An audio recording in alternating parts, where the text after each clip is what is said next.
সাল 1914। Donaldson brown নামের এক ব্যক্তি ইকোনমিক্সের দুনিয়াকে তোলপাড় করে একটি টার্ম কয়েন করে, রিটার্ন অন ইনভেস্টমেন্ট। অর্থাৎ আপনি আপনার টাকা সেইখানে সবচেয়ে বেশি ইনভেস্ট করবেন যেখানে আপনি রিটার্নের সবচেয়ে বেশি আশা রাখবেন, আপনি যেখান থেকে সবচেয়ে বেশি প্রফিট পাবেন। ইকোনমিক্সের এই টার্মটাকে গোটা দুনিয়ার মধ্যে সবচেয়ে বেশি যে সফলভাবে ব্যবহার করেছেন তা আর কেউ নয়, আমাদের পশ্চিমবঙ্গের মুখ্যমন্ত্রী মমতা বন্দ্যোপাধ্যায়। বলেন কি, কোথায় টাকা ইনভেস্ট করলে সবচেয়ে বেশি রিটার্ন আসবে তার একটা জবরদস্ত কৌশল বের করেছেন মমতা বন্দ্যোপাধ্যায়। 2011 সালে এ রাজ্যে ক্ষমতায় আসেন মমতা বন্দ্যোপাধ্যায়। 2018 সালে প্রথম মমতা বন্দ্যোপাধ্যায় ঘোষণা করেন তিনি পুজো কমিটিগুলোকে চাঁদা দেবেন। সেই কথা অনুযায়ী 2018 সালে প্রথম 28,000 ক্লাবকে মমতা বন্দ্যোপাধ্যায় 10,000 টাকা করে দেন, অর্থাৎ টোটাল বাজেট 28 কোটি টাকা। তারপর বাঘের জিবে লেগে যায় মানুষের রক্তের স্বাদ। 21শে জুলাইয়ের মঞ্চ থেকে মমতা বন্দ্যোপাধ্যায় ঘোষণা করেন সবাই তৃণমূল, ছাত্র যুব থেকে শ্রমিক কৃষক এমনকি রামকৃষ্ণ তিনিও তৃণমূল। আমরা কারা? ছাত্র যুব তৃণমূল, শ্রমিক কৃষক তৃণমূল, রামকৃষ্ণ তৃণমূল। সবাইকে তৃণমূল করার পেছনে আছে ওনার অনেক ত্যাগ ও তিতিক্ষা। রামকৃষ্ণ সঠিকভাবেই তৃণমূল, কারণ রামকৃষ্ণ বলেছিলেন যত মাটি তত টাকা। টাকা মাটি মাটি টাকা এই মন্ত্রকে বুকে ধরে মমতা বন্দ্যোপাধ্যায় ক্লাবে ক্লাবে টাকা দিতে শুরু করলেন। মাটি বেচে ক্লাবের জন্য আসবে টাকা, আর ক্লাবকে টাকা দিলে আবার 5 বছরের জন্য আসবে মাটি বেচার অধিকার। সত্যি তো, রামকৃষ্ণ তৃণমূল। যাই হোক, আমরা যেখানে ছিলাম, এরপর বাঘের জিবে লেগে যায় মানুষের রক্তের স্বাদ। 2018 সালে পুজো কমিটিগুলোকে যে 10,000 টাকা দেওয়ার কথা বলেছিলেন, 2019 সালে তা গিয়ে দাঁড়ালো 25,000 টাকা। 2020 সালে তা গিয়ে দাঁড়ালো 50,000। আস্তে আস্তে তা বেড়ে কখনো 60, 70, 85। এবার আপনাদের জন্য 10,000 টাকাটা বাড়িয়ে 25,000 টাকা পর্যন্ত করছে। এবারে রাজ্য সরকার আপনাদের 50,000 টাকা করে দেবে প্রত্যেকটা পুজো কমিটিকে। এবারে আমরা আমাদের কষ্ট থাকা সত্ত্বেও 50,000 টাকাটা 60,000 টাকা করে দিলাম। 60,000 টাকা বাড়িয়ে 70,000 টাকা করলাম।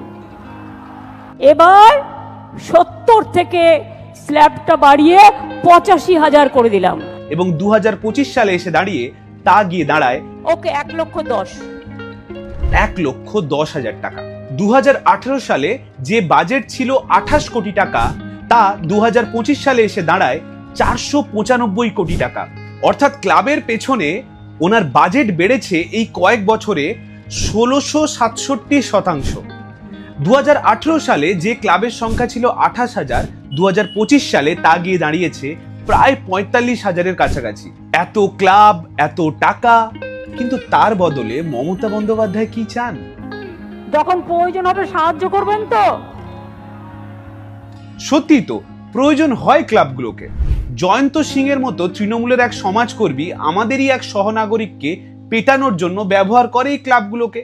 আবার ভোটের সময় এই ক্লাবগুলোকে ব্যবহার করে, এদের ছেলেদের ব্যবহার করে মমতা বন্দ্যোপাধ্যায় চান ওনার ভোট বাক্স বাড়াতে। প্রয়োজন হয় বই কি।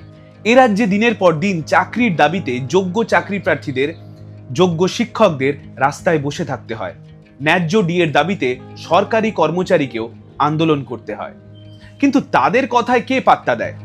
2018 সাল থেকে 2025 সাল পাশাপাশি রেখে দেখলে দেখা যাবে যে শিক্ষাক্ষেত্রে মমতা বন্দ্যোপাধ্যায় বাজেট বাড়িয়েছেন মাত্র 36%, স্বাস্থ্যক্ষেত্রে বাড়িয়েছেন ওই কাছাকাছি 91%। কিন্তু আপনাদের যেমন বললাম, ক্লাবের অনুদানের ক্ষেত্রে মমতা বন্দ্যোপাধ্যায় কখনো কঞ্জুসি করেননি। উনি ক্লাবের পেছনে বাড়িয়েছেন 1,667%, যা শিক্ষাক্ষেত্রের থেকে প্রায় 50 গুণ বেশি এবং যা স্বাস্থ্যক্ষেত্রের থেকে প্রায় ওই কাছাকাছি 20 গুণ বেশি। 2025-26 সালের একটি ডেটা দেখলে আমরা বুঝতে পারি, যেখানে 1,13,00,000 শিশুর জন্য মিড ডে মিল বরাদ্দ আছে, সেখানে অ্যাকচুয়ালি মিড ডে মিল পায় প্রায় 77 লক্ষ ছেলেমেয়ে, 77 লক্ষ শিশুরা। 8,000-এর উপর স্কুল এ রাজ্যে বন্ধ হয়ে যায়। আন্দোলন সবাইকে করতে হয়, আন্দোলন চাকরি প্রার্থীদের করতে হয়। চাকরি প্রার্থী এক মহিলা যোগ্য চাকরি প্রার্থী, তিনি কিন্তু মাথা মুড়িয়ে তার চুল কেটে আজ প্রতিবাদ করলেন। আজ 1000 দিনে পড়লো। আপনারা জানেন যে গ্রীষ্ম, বর্ষা, শীত, ঝড়, বৃষ্টি সবকিছু মাথায় করে তারা কিন্তু বছরের পর বছর এখানে বসে রয়েছেন। ডিএর দাবিতে রাস্তায় নেমে আন্দোলন করতে হয়। সবাইকে আন্দোলন করতে হলেও ক্লাবের ছেলেপেলেদের আন্দোলন করতে হয় না, ওদের শুধু একটু মিষ্টি কথায় আবেদন করতে হয়। যে হাজার হাজার মানুষের আন্দোলন, রাত দখল মমতা বন্দ্যোপাধ্যায়ের মনকে নাড়া দেননি, কিন্তু ক্লাবের দাদা দিদিরা আবেদন করলে মমতা বন্দ্যোপাধ্যায়ের সেই আবেদনে সাড়া দেন। নামটাই তো মমতাময়ী। এমনকি অনেক সময় এমনও হয়েছে ক্লাবের সদস্যরা মমতা বন্দ্যোপাধ্যায়ের কাছ থেকে 1 লক্ষ টাকা চাইলে মমতা বন্দ্যোপাধ্যায় তাদেরকে 1,10,000 টাকা অবধি দিতে রাজি হয়ে যান। আগের বার 85 দিয়ে 1000 দিয়েছিলাম, এবারে 90 করি।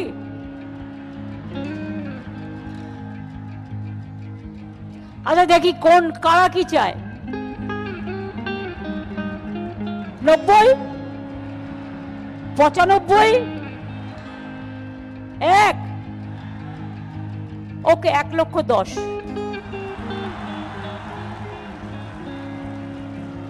কিন্তু দিনের পর দিন ডিএর আন্দোলনে সরকারি কর্মচারীদের রাস্তায় বসে মার খেতে হয়।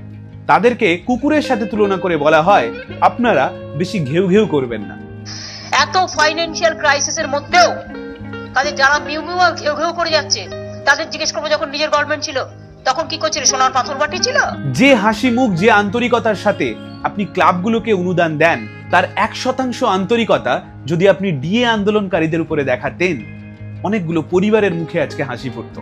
গত 22শে ফেব্রুয়ারি রাজ্য বাজেটে ঘোষণা করা হয় অঙ্গনবাড়ি কর্মী এবং আশা কর্মীদের হাতে স্মার্টফোন তুলে দেওয়া হবে। এই স্মার্টফোন তুলে দেবেন মমতা বন্দ্যোপাধ্যায়। তার জন্য বরাদ্দ করা হয় প্রায় 200 কোটি টাকা, যেটা আইসিডিএস কে দেওয়া হবে এবং আশাকে দেওয়া হবে।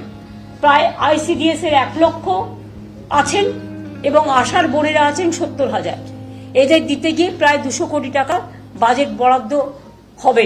কিন্তু আজকে 5 মাস কেটে গেলেও এখনো অবধি একটা নয়া পয়সা ওদের হাতে আসেনি। ডিএ আন্দোলনকারীদের দাবি মেনে 25% ডিএ রাজ্য সরকারকে দিতে হবে। সময়সীমা পার করে যাওয়ার পরেও রাজ্য সরকার সেই টাকা এখনো ডিএ কর্মীদের হাতে তুলে দেয়নি। উল্টে সময় কেনার জন্য রাজ্য সরকার থেকে একটি রিভিউ পিটিশন জারি করা হয়। আসুন আজকে আমরা একটা হাইপোথেটিক্যাল ক্যালকুলেশন করি। ধরুন সুপ্রিম কোর্টের দাবি মেনে রাজ্য সরকার 25% ডিএ সরকারি কর্মচারীকে দিয়ে দিল এবং এ রাজ্যে একজন সরকারি কর্মচারীর এভারেজ ইনকাম যদি 30,000 টাকা ধরা হয়, 30 থেকে 35,000 টাকা, তাহলে 25% ডিএ অর্থাৎ তার মাসিক ইনকামের শেষে প্রায় 7,500-8,000 টাকা বেশি উনি ইনকাম করছেন। অর্থাৎ 12 মাসে গিয়ে সেটা ইনকাম হবে তার 96,000 টাকা, প্রায় 1 লক্ষের কাছাকাছি। এবার ধরুন সেই সরকারি কর্মচারীর পরিবারে আছেন 4 জন, যার মধ্যে 3 জন প্রাপ্তবয়স্ক অর্থাৎ 18 বছরের উপরে এবং ওনার ভোটিং রাইটস আছে। তাহলে মমতা বন্দ্যোপাধ্যায় একটা পরিবারকে 1 লক্ষ টাকা দিয়ে খুশি করে সেখান থেকে উনি ভোট নিতে পারছেন মাত্র 3টি। কিন্তু একটা ক্লাবকে যদি একই পরিমাণ টাকা বছরে একটা ক্লাবের পেছনে দিতে পারেন, তাহলে উনি সেখান থেকে সেই ক্লাবগুলিকে কাজে লাগিয়ে সেই অঞ্চল থেকে, সেই এরিয়া থেকে ভোট নিতে পারেন প্রায় 3000-এর উপরে। ওই যে প্রথমে বললাম রিটার্ন অন ইনভেস্টমেন্ট, যেখানে ম্যাক্সিমাম প্রফিট সেখানে ম্যাক্সিমাম ইনভেস্টমেন্ট। ধরুন একটা মানুষের খিদে পেল, সে খিদের চোটে আপনার কাছে এলো খাওয়ার চাইতে। আপনার কাছে দুটো অপশন আছে, ওনাকে রোজ একটা করে মাছ দিতে পারেন বা ওনাকে একটা বড়শি একদিনের জন্য কিনে দিতে পারেন এবং তাকে মাছ ধরা শিখিয়ে তাকে আত্মনির্ভর করে তুলতে পারেন। আপনি কোনটা করবেন? আমার বিশ্বাস আপনি দ্বিতীয় অপশনটা বেছে নেবেন। কিন্তু মমতা বন্দ্যোপাধ্যায় বেছে নিলেন প্রথম অপশনটা। ভাতা আর অনুদানের রাজনীতি করতে গিয়ে উনি কারোকে স্বাবলম্বী হতে দিলেন না। ওনার উপরে সবসময় যেন সাধারণ মানুষ নির্ভর করে থাকে তার একটা প্রচেষ্টা করে গেলেন। আর এর ফলে উনি ওই সাধারণ মানুষের ঘাড়ে বন্দুক রেখে ওনার রাজনীতিটা করে যেতে পারেন। দেখুন মমতা বন্দ্যোপাধ্যায় মমতাময়ী। উনি যে শুধু 1,10,000 টাকা দিয়েই থেমে গেছেন তা নয়, উনি ক্লাবগুলোকে 85% বিদ্যুতের বিল মুকুব করিয়ে দিয়েছেন। যেটা আগের বছর ছিল 75% এবং তার আগে ছিল 65%, তা 2025 সালে এসে দাঁড়িয়েছে 85%। বিদ্যুতের ছাড় আগের বারে ছিল 2/3 মানে 66%, কিন্তু এবার আমি সিএসসির সাথে কথা বলেছি, 66% হবে না, 75% ছাড় করো, কারণ বিদ্যুতের দামটা একটু বেশি করে দিয়েছে। আগের বার ওরা 75% কনসেশন দিয়েছিল, এবার ওটা 80% করে দেবে। এখন রাজ্যে যে হারে বিদ্যুতের বিল বাড়ছে ওনার মন তো কাঁদবেই, তবে না, আমার আপনাদের জন্য নয়, ওনার মন কাঁদে, ওনার বুক কাঁদে তাদের জন্য যাদের জন্য উনি ক্ষমতায় টিকে থাকতে পারেন। মুখ্যমন্ত্রীকে মুখ্যমন্ত্রী করার পেছনে যাদের হাত থাকে তাদের জন্য ওনার বুক তো কাঁদবেই। আপনি আমি তো বেইমান। ধরুন উনি আমাদের জন্য ইলেকট্রিসিটি বিল মুকুব করলো, আপনি কথা দিতে পারবেন আপনি আপনার ভোটটা বিজেপি, সিপিএম, কংগ্রেস, আইএসএফ এদেরকে না দিয়ে তৃণমূল কংগ্রেসকেই দেবেন? ওই যে মমতা বন্দ্যোপাধ্যায় বারবার রিটার্ন অন ইনভেস্টমেন্টটা মনে করিয়ে দেন। যেহেতু ইলেকট্রিক বিলের কথা উঠলো, আপনাদের মনে করিয়ে দিই, সিইএসসি যে বোর্ডটা আমাদের ইলেকট্রিসিটি বিক্রি করে এবং তার হেড সঞ্জীব গোয়েঙ্কা, তিনি ইলেকট্রাল বন্ডে 377 কোটি টাকা বিভিন্ন রাজনৈতিক দলকে দিয়েছিল এবং তার মধ্যে শুধু 281 কোটি টাকা, অর্থাৎ উনি যা যা ইলেকট্রাল বন্ড দিয়েছেন তার 77% উনি কিন্তু তৃণমূল কংগ্রেস দলটিকে দিয়েছেন। আর সোনার ডিম পাড়া মুরগি অর্থাৎ ওই ক্লাবগুলোর গলায় কোপ মেরে সঞ্জীব গোয়েঙ্কার এই ঋণ তো উনি চোকাতে পারবেন না, তাই আমাদের মতো মুরগিকে বলি দিয়েই সঞ্জীব গোয়েঙ্কাকে বছরের পর বছর কোটি কোটি টাকা পাইয়ে দেওয়া হয়। এর সাথে মুকুব করা হয় ফায়ার লাইসেন্স ট্যাক্স, সাথে ক্লাবগুলো পায় বিভিন্ন সরকারি অ্যাডভার্টাইজমেন্ট। ফায়ার লাইসেন্স সহ সমস্ত সরকারি ফি মকুব করে দেওয়া হলো। পরের জন্মে যদি আবার আমি মানুষ হয়ে জন্মাই তাহলে যেন একটা ক্লাবের প্রেসিডেন্ট হতে পারি। আমরা বুদ্ধদেব ভট্টাচার্যকে হারিয়েছি, তার দেখা শিল্পের স্বপ্নকে আমরা তিল তিল করে খুন করেছি। সিঙ্গুর থেকে নন্দীগ্রাম আমরা হাতের লক্ষ্মীকে পায়ে ঠেলেছি। যে স্বপ্নগুলো বুদ্ধদেব ভট্টাচার্য দেখেছিলেন সেই স্বপ্নগুলোকে আজ সত্যি করছে কেরালা, মহারাষ্ট্র কিংবা গুজরাটের মতো রাজ্যগুলো। যে পশ্চিমবঙ্গ একসময় শিল্পপতিদের বৈঠকখানা হওয়ার কথা ছিল তা আজ এক প্রকার শ্মশানে পরিণত হয়েছে। চাকরি প্রার্থীরা দিনের পর দিন হাহুতাশ করছে আর খেলামেলা উৎসবে দেদার কাটছে দিন। উৎসব করবে না তো কি শ্রাদ্ধ করবে? শকুনের ভাগাড় তৈরি করবে? স্কুল, হাসপাতাল, লাইব্রেরি এসব বাড়ার জায়গায় বাড়ছে ক্লাবের সংখ্যা, বাড়ছে ক্লাবে অনুদানের সংখ্যা। যে যুবকদের মুখে নন্দীগ্রামের কেমিক্যাল হাব থেকে সিঙ্গুরের টাটাকে নিয়ে আলোচনা করার কথা ছিল তাদের মুখে মুখে এখন আলোচিত হয় কোন ক্লাবের কোন পুজোয় কোন থিম তাদের পছন্দ হয়েছে। এই নীতিহীনতা, কোনো দিশাহীনতা, এর ফলে আমার তো দুশ্চিন্তা হচ্ছে। ধরুন এই পার্টি যেতে, এই পার্টি হারে, ঠিক আছে, তো 5 বছর পর পশ্চিমবাংলা কোথায় গিয়ে দাঁড়াবে? কি করব আমরা, বলুন তো, কি করলে চাকরি পাবো? আর কতদিন? হাজার দিন, অনেক অনেক হাজার দিন একটা মহিলার বুকে রাস্তায় দিন কাটানো, সন্তান ছেড়ে, পরিবার পরিজন ছেড়ে, অসুস্থ বাবা মা ছেড়ে, খুব কষ্টকর, খুব কষ্টকর। আর পাচ্ছি না, আমরা দ্রুত হয়ে নিষ্পত্তি চাই। উৎসবের জন্য টাকা, ক্লাবের জন্য টাকা। আপনি গত 6 মাসের একটা খরচের হিসাব বার করবেন সরকার। এটা বিপজ্জনক প্রবণতা, এটা কোনো সেন্স অফ প্রায়োরিটি নেই, দিশা, লক্ষ্য সবকিছু হারিয়ে গেছে। এর ফল শেষ পর্যন্ত পশ্চিমবাংলা ভীষণভাবে ভুগবে। বুদ্ধদেব ভট্টাচার্য তো হেরে গিয়েও জিতে গেছেন, আর Mamata Bandyopadhyay. Thank you so much for watching the video.